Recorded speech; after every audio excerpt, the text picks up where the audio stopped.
This section examines vehicle heating and ventilation systems.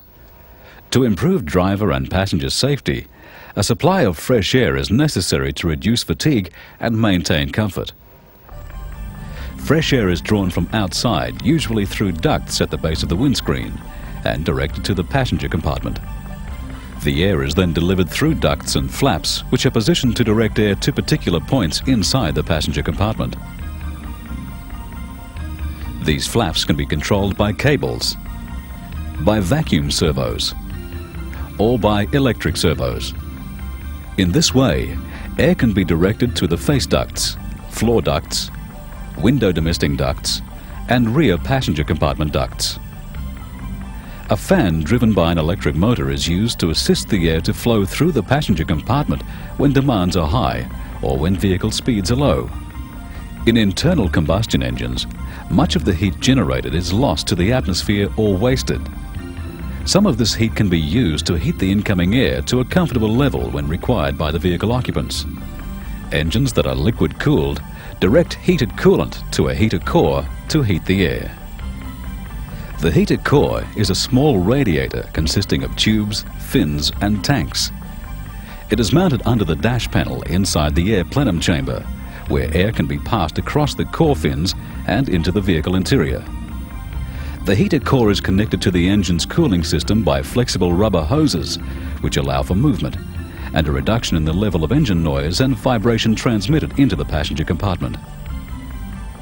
The rubber hoses are fabric reinforced to resist cooling system pressure and temperature.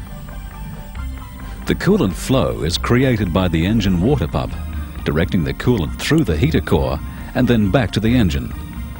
A heat control valve is located in one of the heater coolant hoses to adjust the quantity of coolant flowing through the heater core. The valve can be operated by a cable and lever system.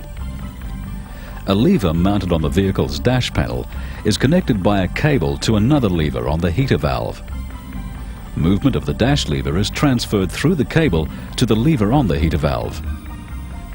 With the dash lever in the maximum heat position, the valve is fully open, allowing the maximum amount of coolant to circulate through the heater core. When the engine is at normal operating temperature, some of the heat in the heater fins is transferred to the air passing over them. The heated air can then be directed to raise the temperature in the passenger compartment. Moving the lever to obtain a cooler temperature setting reduces the valve opening. This restricts the amount of coolant flowing through the heater core. Less heat is then transferred to the air passing over the heater core fins.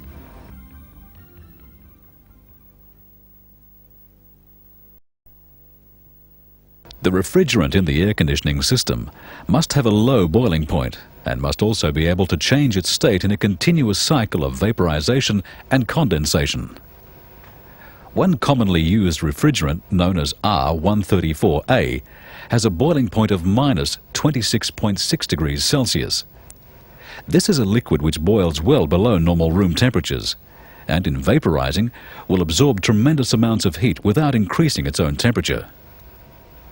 This vaporization must take place inside the vehicle in a unit which can become cold itself, and can be positioned so that the warm air inside the vehicle can be drawn into contact with it and give up its heat.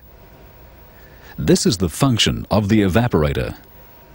Once cooled, the air can be redistributed inside the passenger compartment.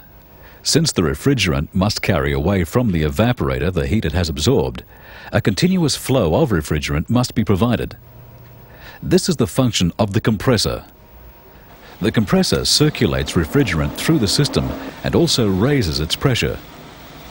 Pressure can only be created when there is a restriction to the flow. This is provided for at the entry to the evaporator, where the quantity of refrigerant entering the evaporator is controlled.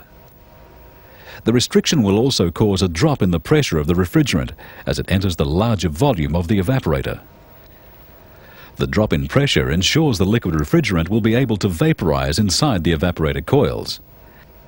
Heat is absorbed from the air passing over the external evaporator fins into the vaporizing refrigerant. The low-pressure, low-temperature refrigerant is drawn away from the evaporator by the intake side of the compressor.